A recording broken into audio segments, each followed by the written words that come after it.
Thank you guys for coming. Because it's going to be a lot more of an interactive session, if everyone could just move up to the first few rows, it'll just be a lot easier to kind of converse with each other, and that's a big part of the session too. So you guys can all kind of come up to the first, maybe 5 rows. All right, good morning. Thank you for coming this early. This section of navigating, we're trying to focus a little bit more on kind of turning those great ideas into projects, turning those projects into publications potentially, advancing your career. So I'm very excited to have Michael Gottlieb, Teresa Chan, and Jonathan Trevino here to kind of help start us the day, kind of get us along that path. So thank you guys. So thank you guys for having us. This is going to be a little bit more interactive. So how we're going to start off is the first maybe 10 or so minutes. We're each going to give a story of how we've made one opportunity turn into multiple opportunities, how we've been able to write our stuff up and make it more successful. And after that, we're going to do a think, pair, share exercise to discuss a series of questions that come up that are usually challenges as we're navigating academic waters, and discuss among ourselves, bring them up to the group, and then share kind of best practices among them. So with that, I'll have Teresa start first, talking about one of her examples.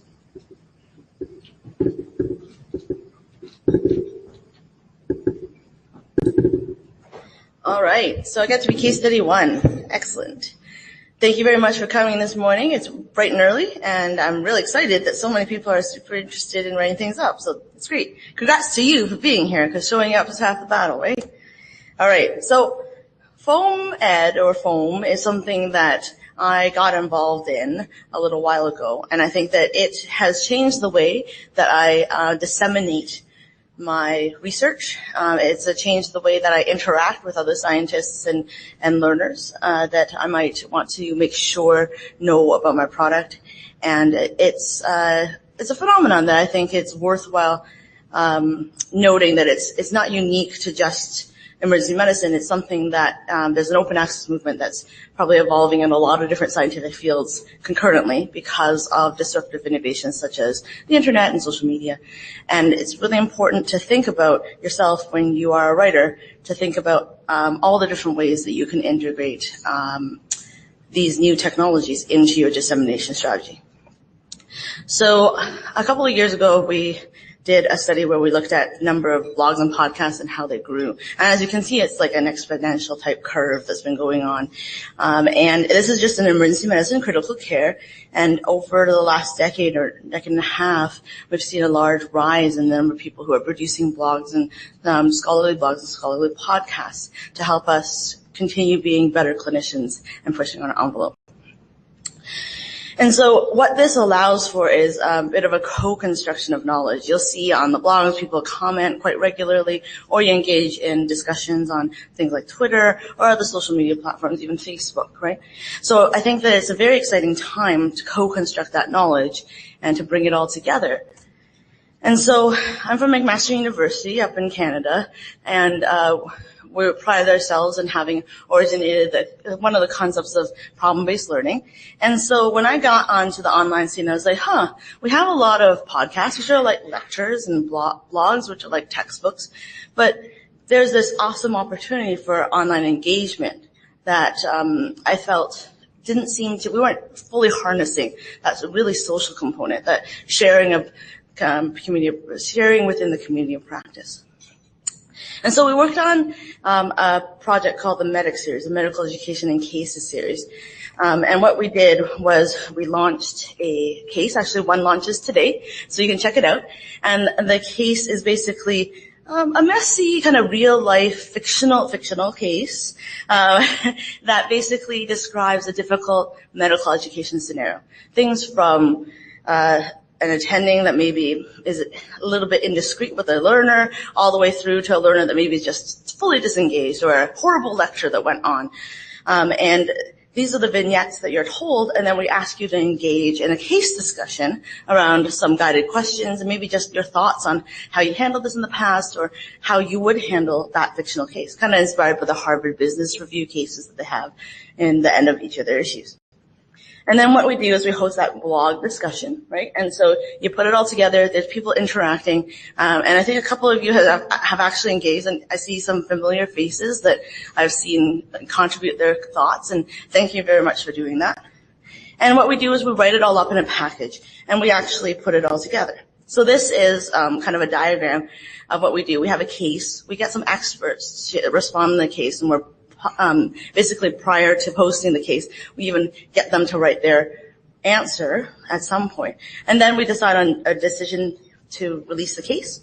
And then what happens is the case is posted on the website, and we facilitate that discussion. Then we do a thematic analysis of the comments, and then we member check with like a couple of community members, and we put it all together in that one PDF packet and a blog post that ends it all together. So it's kind of like a debrief, right? Like, so it's like a simulation that's a cognitive simulation that we then debrief with the team.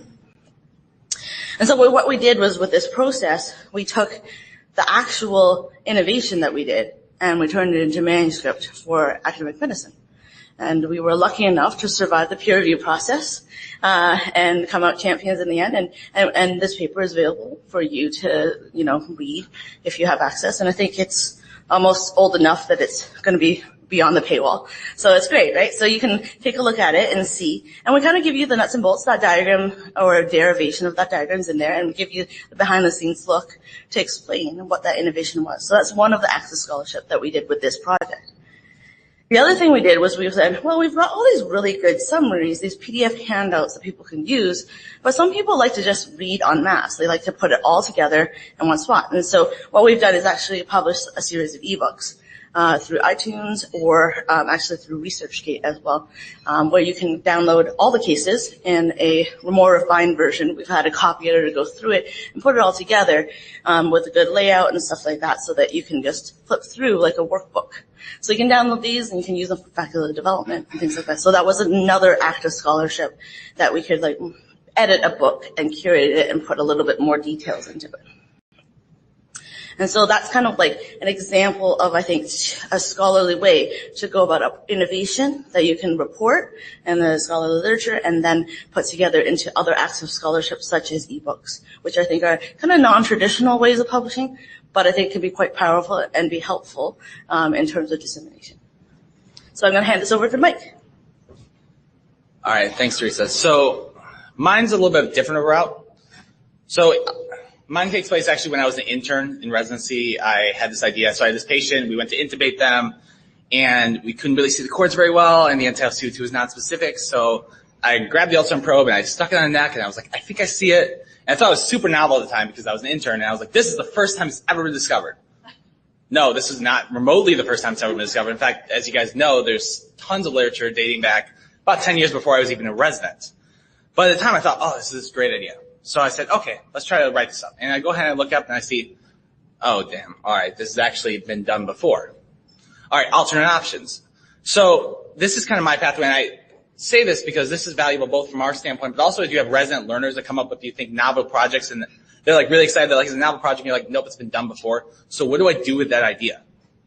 How do I make this something scholarship, and how do I get the best, bang for my buck out of this? So the first thing I did is I said, okay, what's in the literature? What's not working? And so I grabbed, and my mentor was John Balitz, who's been my mentor pretty much since I started residency, and another big ultrasound guy. And so the two of us sat there and said, okay, what can we do differently? What's not working in the literature? And we found a niche. We found a different protocol that was a little bit more accurate, a little bit different, and seemed to use different principles that weren't being used previously. So great. So we got our study out of that. We got published in WestGem. Big win. But rather than just taking that as your single isolated win being done, we said, okay, we did all this literature to write the introduction and the discussion sections. Rather than letting that go to waste, let's go ahead and write systematic reviews. So we took, the existing systematic reviews out there that we used for our background already, and we wrote a summary of it and published in Annals again. Publication number 2. Then we said, okay, well, I did all this work to write this, this initial paper. Then I did the systematic review. Now what? Turn it into a talk. Now, talking about ultrasound for ET tubes, generally, if you want to keep people's attention span, could be between 8 to 15 minutes. You can talk for an hour, but people are going to start to zone out, right? So I did this a PK talk initially at ICEP. And a nice short talk, a couple of videos. We used the videos from the project we initially did, so we already had video loops from our initial project. And then I said, okay, well, I did all this work on a PK talk. Why not turn it into part of a larger talk? So now I already had a third of a larger talk built in, and I just added a few other components to it to advance fast for trauma.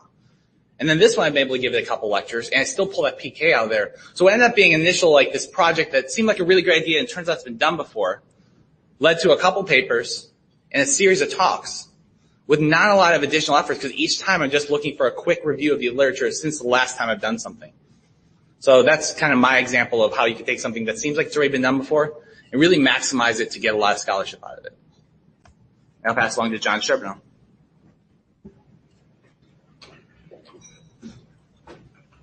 Thanks, Mike. So I don't see a lot of familiar faces. Let me tell you a little bit about myself. I'm a full-time emergency physician in McMaster University. So I work lots of shifts, lots of nights. I have a very busy department, about 75,000 visits, level 1 trauma center. I have lots of trainees. And so I'm worried day to day about going to work and doing that kind of stuff. But I also have a number of positions at the university which says things like, we want you to produce, we want you to be part of the academic mission. So I want to get a little bit of a sense about who you are here. Can I see a show of hands if you're here because you have a great idea, you're just not sure how to get it out to the world? Okay? We want to hear your ideas in a little bit because maybe you're going to change the world. Who's here because you have a chair that says you need to have something on your CV, and if you don't, we're going to have a really uncomfortable conversation in another 6 months. Go to that workshop. Nobody wants to put it up because they're worried their chair might be here. That's okay. I saw a couple of hands that did like this, maybe over here. Who's here because they've heard this idea of scholarship and they say, I am not a researcher, but I have some really cool ideas that I think can make medical education better, and I want to figure out what this new word scholarship means and how it connects to me. Does anybody? Okay. I'm going to tell you about my kind of vignette about how I got into scholarship, but first, how would you define scholarship? Do you guys have any, what scholarship mean to you? Is it research?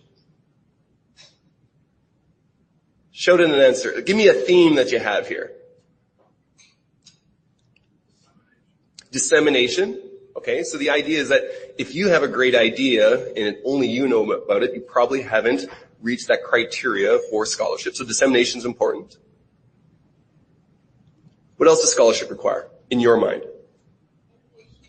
Innovation. So it has to be something original. So if you come up with something that says, hey, I know how to do landmark identification for central venous line placement with an ultrasound, we're going to all say that's been done. But you have to have something original, okay? Innovation. What else defines scholarship? You got to yell. Peer review. So the community needs to look at it and say, that holds together. That makes sense. Anything else that you'd include there? Meaningful. So it changes practice or it advances the field. And I think those are the 4 elements. Something original, something that advances the field that's meaningful, or the idea that it builds on what's gone before, so it's not disconnected. Something that's passed the test of the community, peer review, saying, you know what, this holds together, and something that's shared. Not a single one of you yelled out research. And this idea of scholarship, I think, is a much bigger umbrella term. Research is really valuable. I'm an assistant dean of education research, so I have a paycheck that makes me really think about research all the time. But that's not what I sense from why we're gathered here this morning. We're talking about how can we take an original idea, an innovation that can advance and move medical education forward. So let me tell you my story. How many of you here on occasion find yourself saying, hey, go run or be a part of some committee? Yeah, that was with like, oh man, I'm going to put my hand up, but maybe it's going to be the middle finger that goes up first. So my story is I got put on this committee for our national emergency medicine organization. It's called CAPE. It's a version of ACEP, but it also, because we're a small country, it kind of melds same in together with it. And the goal of this committee was, can we increase the amount of education scholarship from our residency training programs? Maybe a reason that's fairly similar to some of the reasons you're here today. So I thought, man, I'm stuck with this committee. How do I make it a win for me? And so Teresa's talked about when you have a project or an idea, how you can leverage original platforms in terms of dissemination and achieving that standard of peer review. Mike's talked about how when you have something you're already doing, how you make it win for you in multiple ways. Presented in a manuscript form, presentations at national meetings, how you get one thing to build lots of outcomes for you. My pearl is, if you're going to do something, how do you ensure that you incorporate some element of scholarship into it at the beginning? Now, the message is not for every committee, you need to have an element of scholarship. For every project, you need to have an element of scholarship. Every time you meet with a resident or a medical student or a faculty member, you have to be putting something out. You want to be strategic. You want to triage those opportunities. But for me, we had this committee and we thought, how do we implement and engage the large Canadian emergency medicine education community to start producing scholarship? So we thought about it a little bit, and what we decided to do was a consensus conference. So we went from saying, well, we're just going to have a meeting, we're going to write a report, we're going to submit it to the leadership, and then they're going to send out some kind of email blast, we're done. Can we now start to think, how can we engage at a grassroots level the people that are interested and want to be a part of education scholarship? And then we said, can we learn from others? So this is the idea of engaging people beyond emergency medicine. So we held a consensus conference. So it was in a venue kind of like this. We spent a weekend. We had people come in from across the country. And we went through a series of exercises. One, could we define scholarship? And could we make it a meaningful definition that people would see and recognize in their own regular practice? An exercise with a little bit more rigor of what we did here, but I'll tell you that you pulled out the essential elements. Then we went through a process of how do you actually do it if you're a frontline program director or clerkship director? How do you actually start? What are the nuts and bolts? What's the sequence? And so we tried to build a little bit of a roadmap. And then the process was, well, can you just do it on your own, or are we just going to be that MacGyver, which is so typical of educators and so typical of emergency medicine, where we're going to try to do this without much kind of support? And we actually went through the process of, can we articulate what are the environmental qualities, what are the things that chairs and universities and programs should be providing as infrastructure and assistance in order to make this successful? And we published all those. And so what turned initially as, let's have a meeting and let's write a report and let's send it to our executive for kind of our version of ACEP SAME, turned into, at the same time, can we find an opportunity to produce some scholarship that came out of it? And as a bit of a meta, it's kind of ironic that we're initially talking about education scholarship and we're just going to write a report. And then we actually said, can we apply that same principle and standard to this? The unintended and unexpected outcome was that we now had this network of educators who were kind of engaged in this idea of how can we start sharing.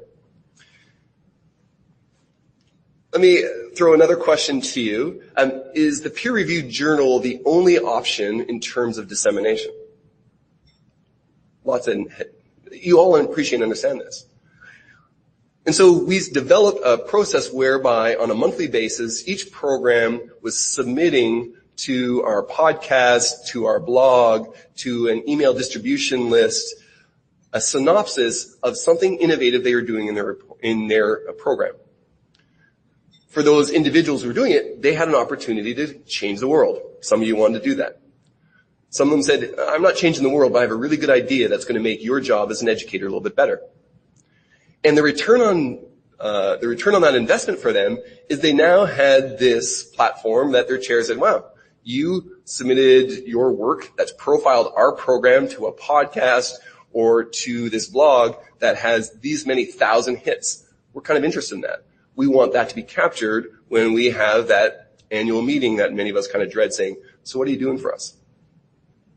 So I think if I was going to share the pearls that I found from my little kind of case study is in a very strategic fashion, not every moment, when you are doing the regular work that you have as an educator and as an emergency physician, take that meta perspective and say, where's the opportunity for this case, not for everyone, to find an opportunity for scholarship? That scholarship is truly and often an innovation.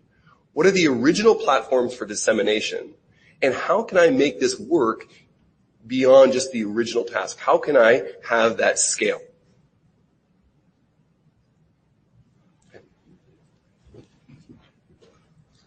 All right, so we've talked through 3 different ways that we've kind of had these case series of how we've been able to make things really productive. For the rest of this session, we want to focus on ways that you guys have done it. So what we're going to do, we're going to go through a series of 4 different questions of things that come up as challenges for more, for junior educators and for people as we're trying to develop scholarship out there. And for each one, we'll go and you guys will talk with the people next to you, kind of come up with different techniques you guys have used. We'll have you guys kind of volunteer them up, speak them up, help share with the rest of the group. And then we'll add some best practices on top of that. So for the first one, is going to be, how are you guys overcoming writer's block?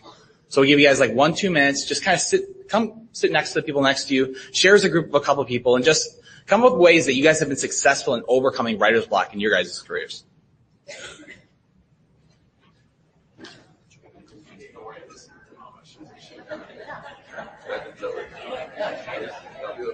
I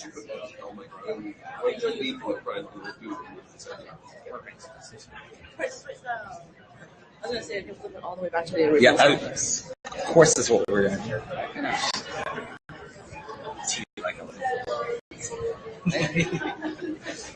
Usually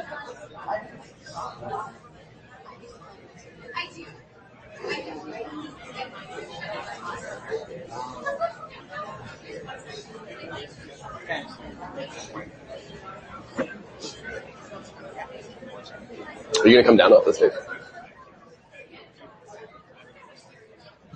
All right, so we're going to get you guys to chill for a second.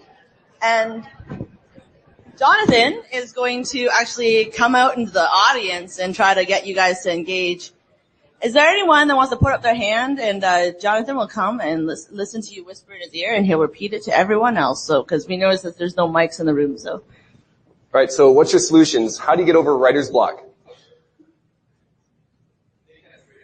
All right, Nick, let's hear it. Step 1 of getting over writer's block, make your friend answer. Is that right? Okay, I like that. Yell it as loud as you can. That way, if they can't hear, I'm going to repeat it. That's what I'm here for. Or you can speak into my tie. That would be very awkward.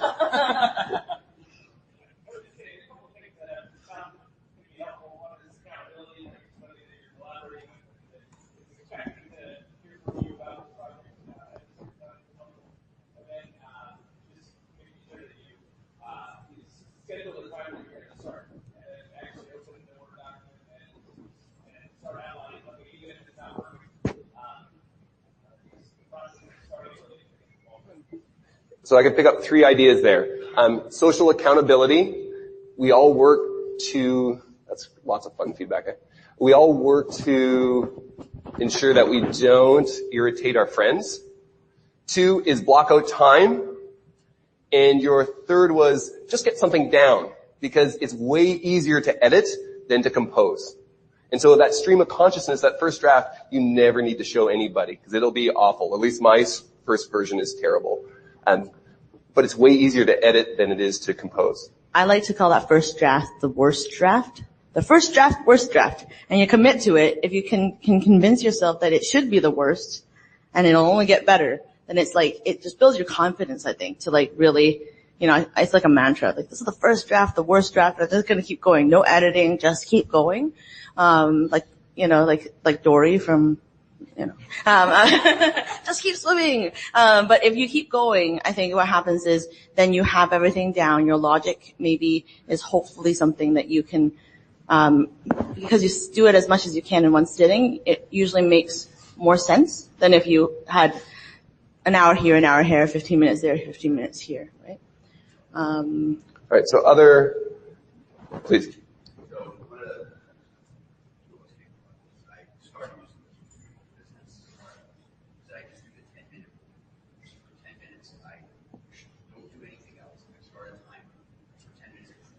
I found after 10 minutes, I bought in enough that I just started going, and maybe I give myself 30 minutes. But I found the hardest part of starting is I always found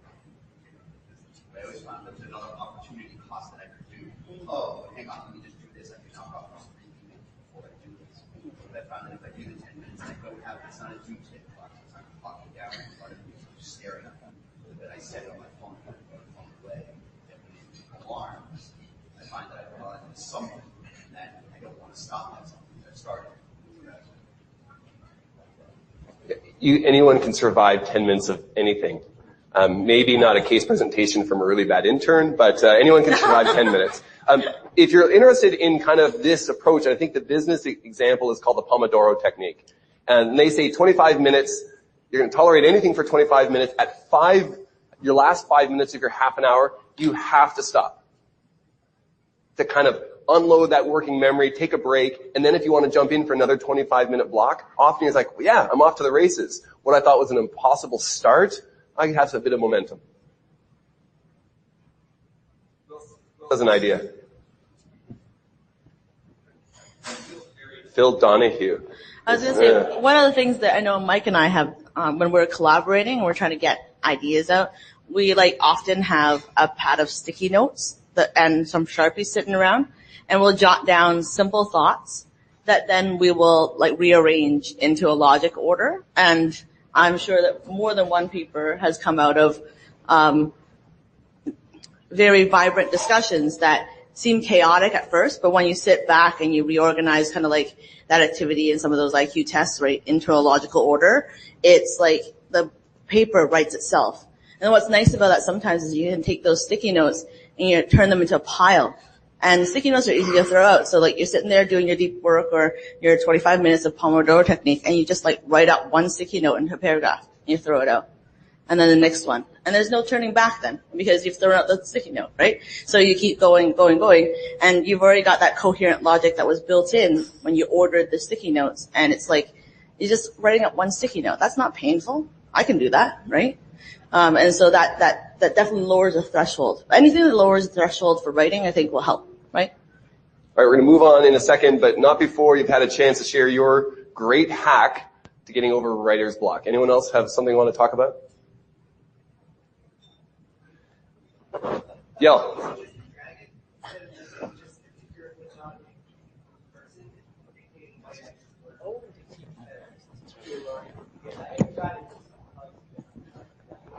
Did everybody hear that? If your brain is working faster than your fingers, let your voice be that first draft, worst draft version. As long as your dictation software gets really good and doesn't capture really crazy ideas. Siri's pretty good now, so as long as you're not using too many medical terms, it can usually keep up with you, so that's good. So before we go to the next one, here's my little pearl for getting over writer's block, is to structure your day in a way that prevents it from beginning. And so I try, if I know that I have a project that I'm going to work on, I find that my brain works best in the morning. And if anyone's read the book Tools of Titans, which is kind of a compendium of top performers in business and in professional sports and in leadership roles, one of the unique things I found from that book is that with the exception of some nighthawks who find and they're usually computer programmers, between 1 and 3 in the morning and probably have an addiction to crystal methamphetamine. That's a whole different thing. The vast majority of top performers work best in that first block of your day. So I have a rule, when I know I'm working on a project, in order to prevent writer's block from kind of ascending on me, I don't look at my email, I don't look at any other projects, and I know the first 2 hours of that office day that I've kind of said, this is when I'm going to do it, that's it. And then I have the meetings in the afternoon when my brain is dead and I don't really care anymore. And then I kind of reward myself by saying, okay, now you can look at all those. That's pretty pathetic when I'm rewarding myself with email. My life is not going the way I'd hoped. But if I say the very first 2 hours of my day, that's when I have the peak creativity and thinking, that is sometimes, not always 100% effective, to keep me from getting stumped and blocked. Let's do question 2. Usually that's after you've had some coffee, though. Yeah. Excellent. All right, so question number 2 is, how are you going to choose your project? All right, how are you guys going to choose your project? Again, speak amongst yourselves, a couple of minutes, and then we'll pull some highlights.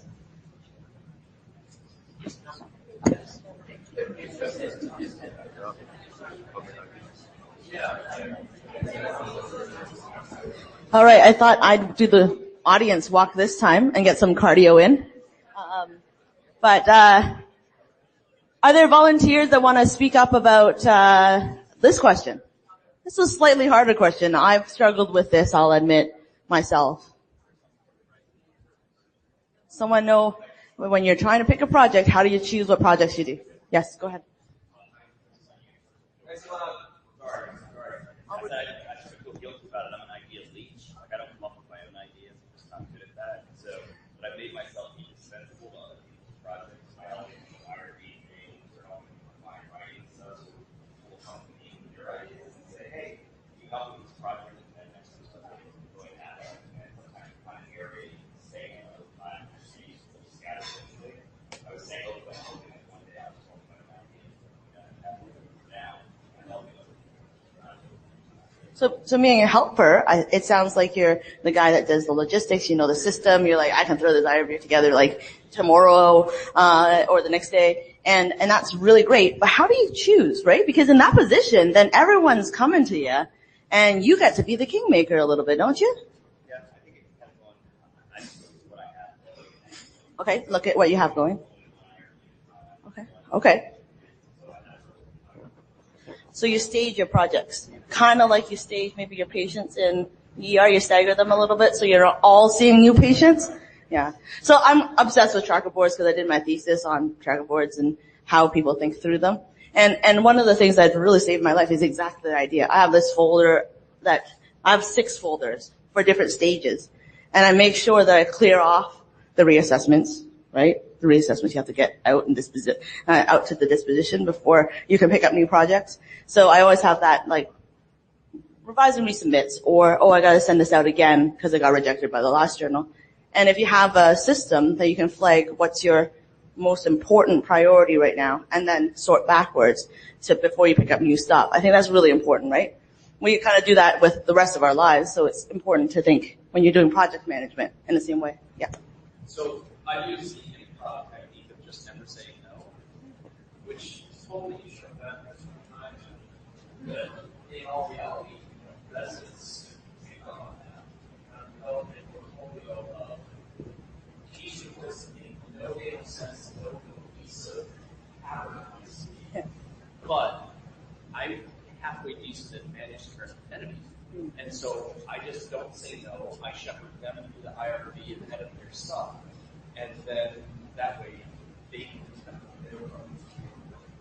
Yeah, I'm starting to see a team here. You can do the IRB and he'll edit the manuscript. So now we need a couple of writers in the middle and we got a team. No, but yeah, I think that's really important to acknowledge what you're good at. I mean, Shervino gave me some good insights about the saying yes all the time that I think he might be able to share. So I think not every answer is going to apply to every person here.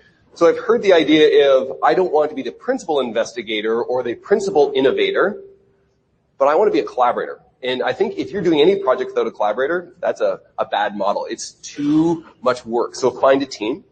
I've heard someone say yes to projects even if you're not sure where they might take you. And certainly early on in your career until you kind of find, here's the area that I get excited about, or here's the things that I'm learning. That's great. Really important. The 2 principles I would say is early on in your career, never say yes to something that's not going to teach you something new. So the criteria to get in on your desk or a part of what you're doing is you should say, not only am I going to be part of this innovation, but in the process, I'm going to learn something new. I'm going to learn something new about this literature around this innovation, or I'm going to learn how to do something different or new. That should be one of the criteria. And if you're going to say, you know what, I've been there, done that, there's not much more for me to discover personally, I'm not having anything added, then maybe I would argue you might look for another project to be a part of. The second piece is that if you're mid-career and you say, you know what, I start to have a pattern of what's going on here, and you know what, maybe I'm as crazy as some of these people that I've been talking to that seem to be involved in a lot of projects. I have a lot of projects. Now now I'm running with this time management issue. I only can do so much. I don't want to spread myself so thin. My heart is in innovation. It's in medical education, but I don't need to have it come at the expense of all the other things that I like.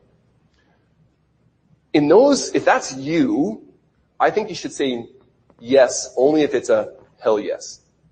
And then I'm stealing an idea. So this is a guy named Derek Sivers.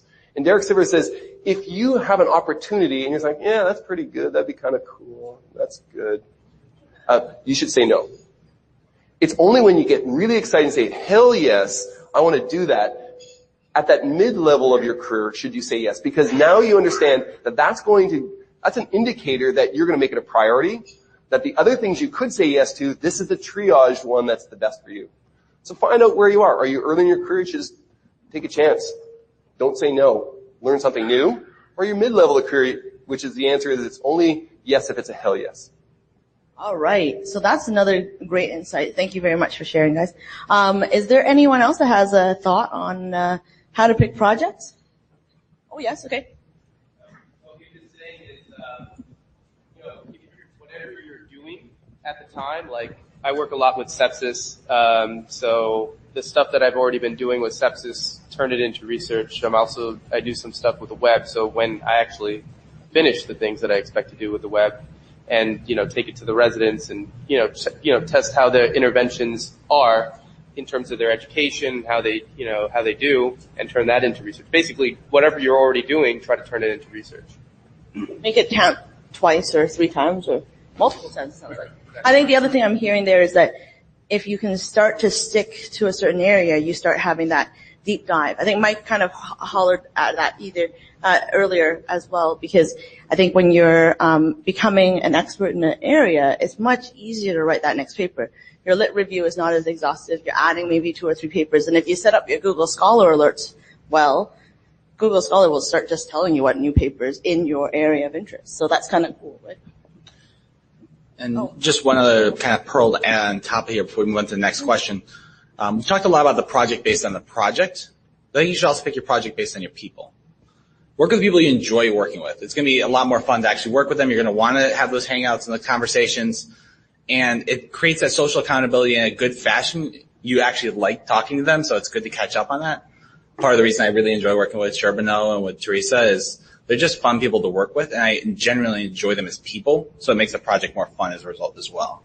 If you're looking forward to your next research meeting, whether that's a Google Hangout or like an actual in-person meeting or even just a phone call, teleconference, that makes it that much more enjoyable, right? You look forward to being able to chat about the next step. That's huge.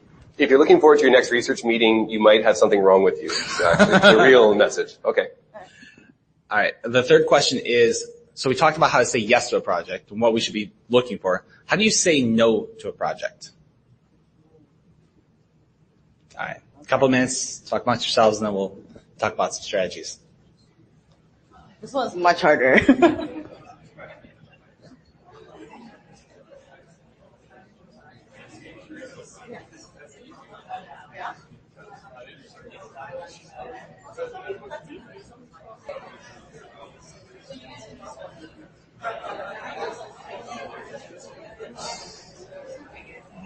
Okay, what I think is the hard question is, it's easy to say yes, but we all have a horror story where we said yes and say, why on earth did I say yes? So, how do you say no? All right, I see someone smiling. All right, so he says no, and then he throws a friend under the bus. I gotta tell you, that's one of my favorite moves. My friends don't like me so much. But I think it's a legitimate answer if you say, I'm not the right person for this project. There's a skill set that I can identify for you so that your project doesn't kind of lose momentum. You should talk to this person because they have a skill set that's probably better aligned. That's like usually me. So just like when he says that, he usually points at me. Yeah. So You can see I have to find someone, like maybe I'll be godly about this. You can see the tire tracks when the bus hit her, right? Okay. How do you...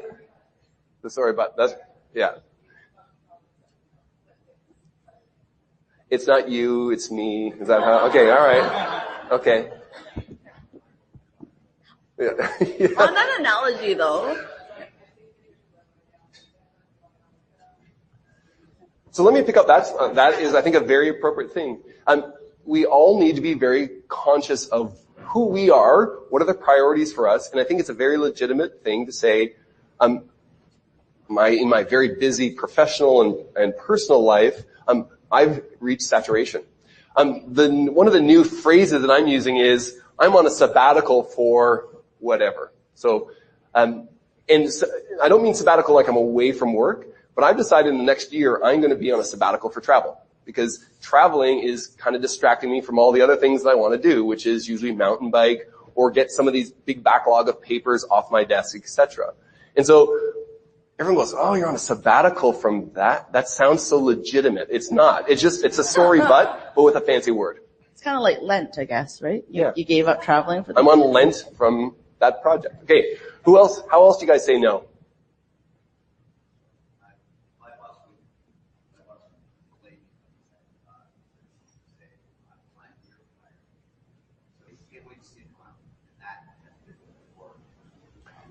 Yeah, I love this idea. So the idea I think you've framed it perfectly. The concept is you want to say no by not actually saying no, but by articulating, this is what you're doing. This is what you're going to take me away from. So it's a bit of, this project will mean that I can't do all these other things that I'm doing for you. And you have to understand the culture and the language. And I would suggest that in certain environments, actually saying no actually will have certain repercussions. And so it's more of a strategic response of, this is what I am providing. I am contributing to the academic mission of our institution. I love that. As a junior person, the way that I spend that sometimes is like, oh, that sounds awesome. I love that idea. Can you help me pick through all my other projects and tell me which one I should drop then? And you coach me because I'm not sure how I'm going to make time. And then there's a twofold effect there because they have to look through your entire list of projects and they're like, oh my gosh, she's doing so much stuff. And then on top of that, you actually get some coaching about which one maybe isn't the best win for you, right? I'm like, why are you helping with this resident project or that medical student project? Oh, because no one else does research right now actively. Oh, well, maybe we should hire a research coordinator. Good idea. That's amazing. That would be great. And then all of a sudden you have a different conversation, right? And that has actually been a way to kind of a little bit managing up, right? And asking people for help. So that's a pearl I have. Okay, we're going to take one last how to say no, and then we're going to go to our last question. Does anyone else have here's how I say no? All right, so here's the pearl I have. I'm surprised no one says I just say the word no, and I usually say, well, you're a better person than me, because I can't just say no and then leave it there. That social awkwardness of, the people who have that advice, open your mouth, say no, close your mouth. That I don't actually find that rings true at all. One of the other strategies you might want to consider is have the response go through, I have to check with my senior mentor. So if you're at a stage of career where you're maybe early or mid-career, if you don't have a mentor, and I would actually say it should not be one person, it probably should be a board. So you need to have a board of directors who are kind of giving you some advice on where your academic career is going. Say, I just need to talk to them. They've told me I can't accept any more projects because of my need to complete and finish. Let me run it through them. Or you can actually have, if you're in this difficult power situation where, yeah, I have a real bad meeting with the chair coming up and the secretary already told me to bring Kleenex because it's going to be ugly, you might actually have some socialization in an informal way of your board of directors, your mentors, meeting with those people and say, hey, have you heard of all the amazing things that you've done? I'm really doing well. I'm worried about their ability to complete and move forward. And so having a bit of it's not one-on-one saying no, but my team won't let me say yes. All right, what's our last question, Mike?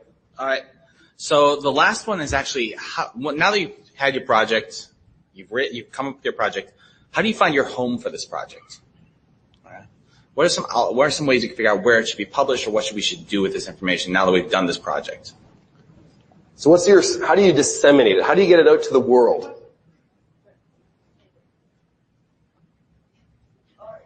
You have a minute.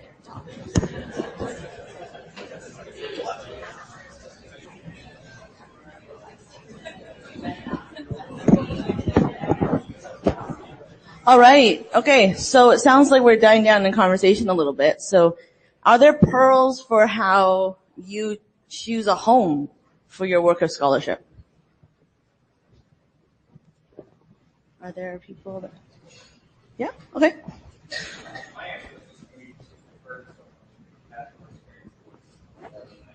So apprentice, right? Like, so when you're not sure, you might want to take your product and talk to a mentor, someone who knows the field a little bit more, or sometimes an accountant area expert. Because sometimes you're like the person that's like the educator on the team, and it's like, let's say an ultrasound thing. Well, does that go in a radiology journal? Is that something that like I haven't even thought of, but point of care ultrasound teaching is something that could go into the, JCR or something like that. Sometimes if you ask someone, they're like, oh yeah, we just started an education section in that journal. And that's kind of cool, right? Because then you can broaden your horizons. Yeah, I think that's a great idea. Can I just jump in on that comment? That conversation of how do I get this out to the world should not be a conversation that happens late or near the end of the development of your innovation.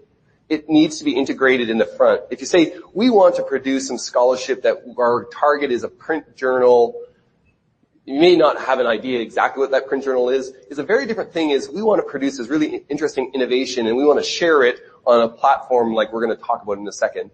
The targets and what the project looks like really changes if you go from this is going to be a manuscript to I'm going to share this really interesting ultrasound boot camp.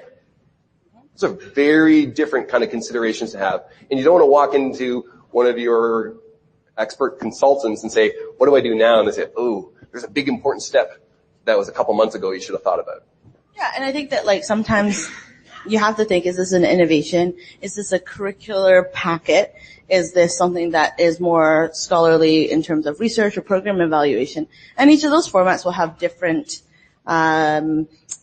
ways you can cue it, and the way that resonates with you, right? So if you're a curriculum person, I definitely make sure you check out things like MedEd Portal, or there's an up-and-coming curriculum journal for emergency medicine called JET-EM. And so those are really, really worthwhile checking out because I think they allow you to be scholarly away with peer review, both of those, in a way that allows you to share information with the world.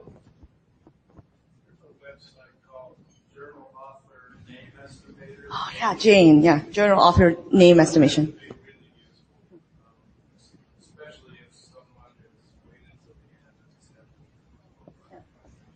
Yeah, Jane, all you do is journal author name estimation. You take your abstract and you plug it in, and it looks at keywords, the way it's phrased, like it has machine learning basically, and then matches it with a journal and suggests a journal that might be a good home. Sometimes I use that, like I targeted it for a really high impact journal, they said no, and sometimes I'm like, okay, where next? And so sometimes that helps kind of like help you find that home when you've got a little frustrated, you've turned something in a couple times and you're like, not really sure where it goes, right? So they look at the keywords, like often if you have the word education, then they'll cue to an education journal. And there are a lot of education journals, sometimes in medicine, higher ed journals and things like that we don't think about, medical science, higher ed. There's definitely lots of journals that sometimes aren't on our radar because they're not the ones that we usually read. To change your full manuscript to a different version, like short communications or something like shorter, and then it'll be easier for the journal to publish. Yeah, so truncate your work sometimes to fit into a different format. Yeah, that's a good idea. I think we're going to take one last comment, then we're going to wrap up.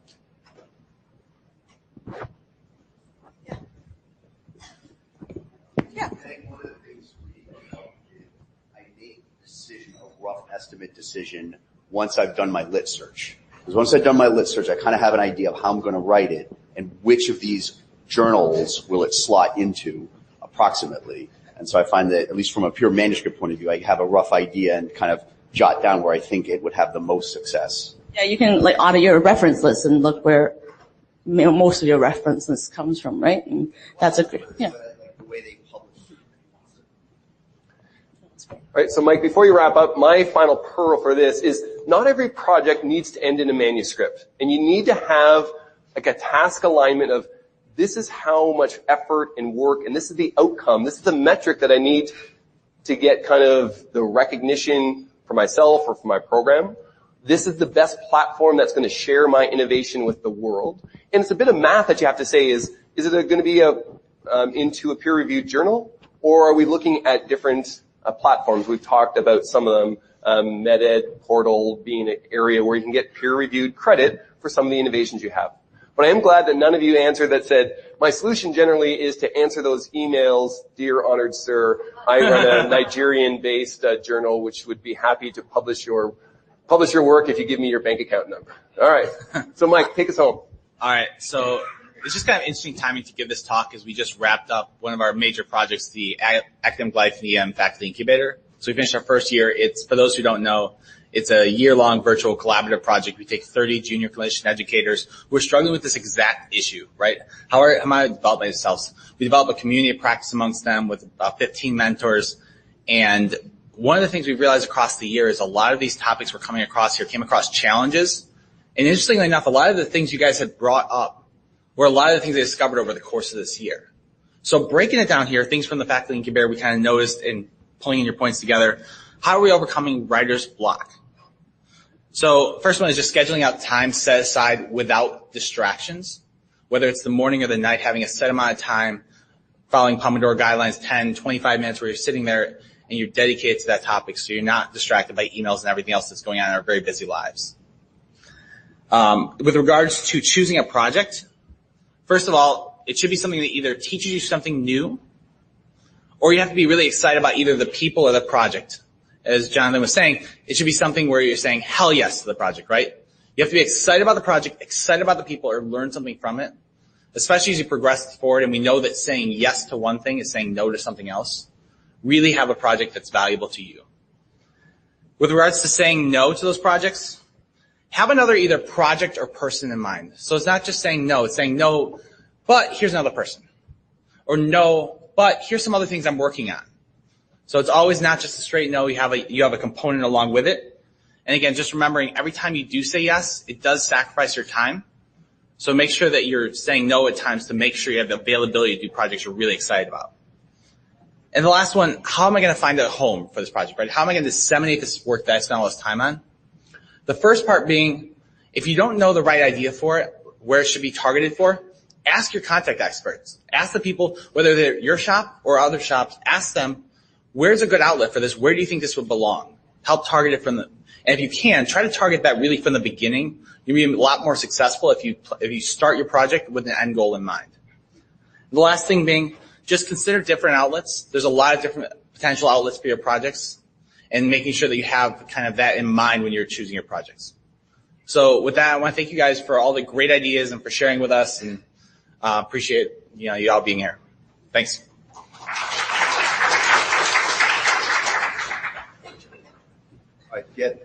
Looks like.